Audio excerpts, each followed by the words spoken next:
What are your thoughts on Sweet returning and him being confident he could be top 15 NA for Pro League?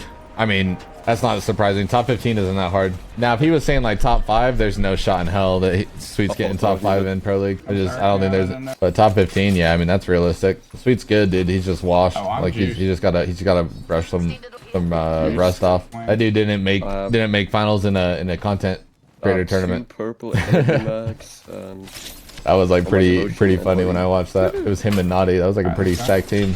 It would be good for Sweet to return though. So that I honestly I hope that he does. I'm sure his break probably locked him in, gave him some passion. Well, considering the Pro League's like 3 weeks, I imagine by the end of the Pro League he'd be feeling like him the old self. His aim, I don't know about his aim. I don't know how long it takes for MK players to get it back, but I would say like his IGLing calls with all the like bans now and also the ability legends. I kind of feel like it's gonna take him the whole Pro League, because split 2 Pro Leagues only like 3 weeks or a month or whatever it is long. I feel like by the end of the Pro League he would probably start, like after the Pro League ends, I think that's when he'd be like making good calls again, like Sweet level calls. Yeah, I don't think he'll ever come back to competitive. It would be cool though to get him to come back and just never scrim and just show up. Would be cool. I could see, just from a player standpoint, I could see like Shopify having a roster change. I don't really know if they fully split up, but I could see like, because 100 Thieves is looking for, well, okay, first let me open with this. Shopify hasn't performed as well as they should have the last like what 2 or 3 tournaments. They haven't performed as well as like they were projected to, so they've been like underwhelming. And I think with 100 Thieves looking for a fragger, like a entry aggressive player, I could see one of Shopify, Zer0 or Koiful trialing with 100 Thieves to just try to, shake things up a bit, get away from the complacency that's happening or whatever. Verholz is not going anywhere. People keep thinking that Verholz is going somewhere. He's definitely done. A year ago when I went golfing with him, he said he was like wanted to quit. He's definitely done for at least a little while. Like he does not want to play Apex. He's been that way for a while.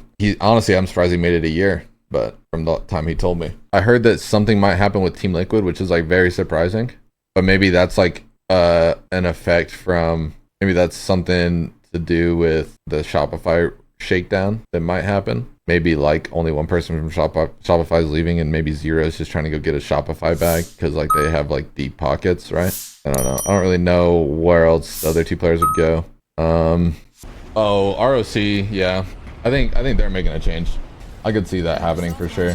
They haven't really been good since their EWC run with Deeds. Like once the Deeds left, they even got worse. That's also one of those things where roster changes where, I don't think they like dropped Deeds. Deeds like left from what I understand. But Deeds he filled that role on the team that the team needed like very well. And then they replaced a role player with Zer0 who like wants to be like the superstar, right? And that just doesn't work.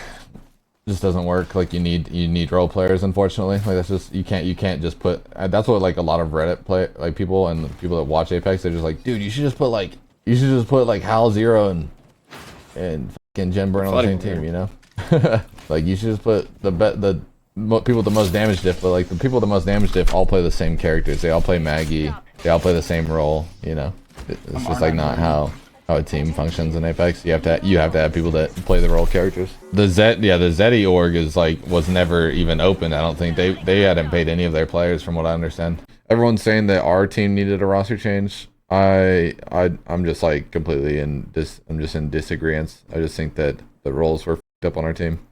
I just think that there wasn't a lot of trust in it in the roles that we had, and there wasn't a lot of self-reflection. So I've been seeing that people think that I've been seeing everywhere that people think that I'm ass and that I should be dropped, which is just funny because I'm pretty sure I played the best this tournament out of all 3 of us, like by a long shot personally. I don't know. I don't really know what's going to happen with our team.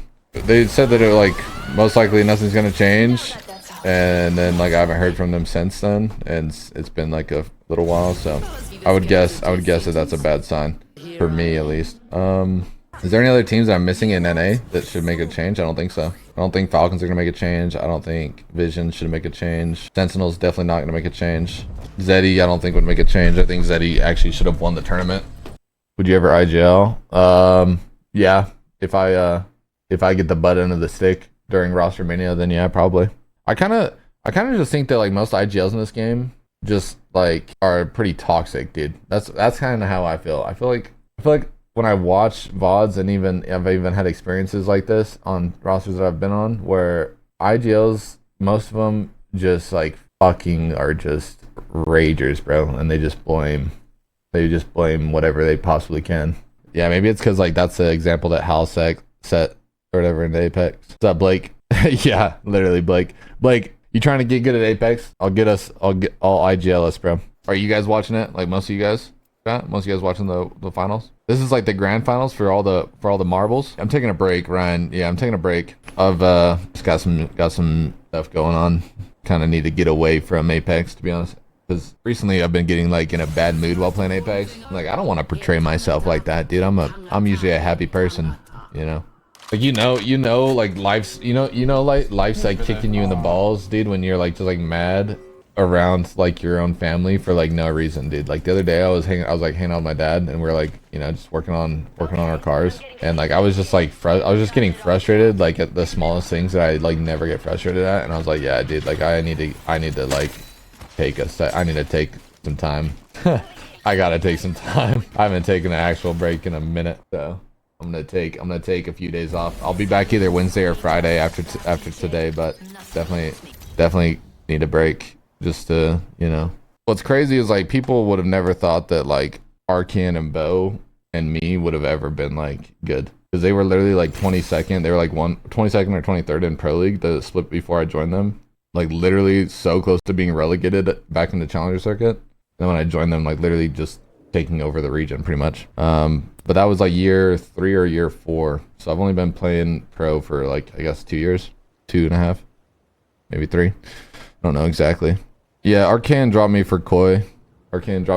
But they dropped me for arguably the best controller player in the entire world, right? And they couldn't even make grand finals with him. So like, if we were making grand finals and he couldn't, and with me, and then they picked up quote unquote the best controller player in the world and couldn't make grand finals, like, you know, whatever. And then after that, Arcan ended up messaging me and saying that was like the worst decision he's ever made was dropping me. Hello. I mean, nah, Koi is damn good. Like that's not even.